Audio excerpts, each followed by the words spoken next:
Yeah, so many people are waking up right now.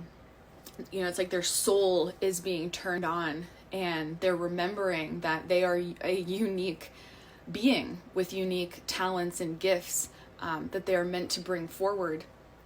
And there's this really natural progression that happens when we are in a state of overflow, right? That overflow naturally comes in the form of wanting to be of service to others. But I just got off of a client call, and I think this is really important to bring up because I see a lot of people doing this. We're trying to put the cart before the horse. The horse is a primary commitment to life itself. It's a primary commitment to doing things that bring you joy and energy.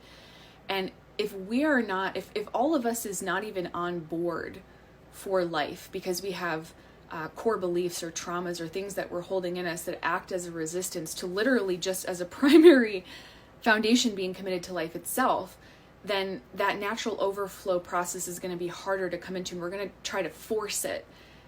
Like we're going to try to put the cart before the horse. We have to get the primary foundation in first, which is, do I love life? Am I committed to life? Because the more that happens, the more safe and connected we feel in here, the more that we know ourselves and love ourselves, that progression of the purpose-oriented actualization of our gifts in terms of being in service to others will naturally unfold and happen.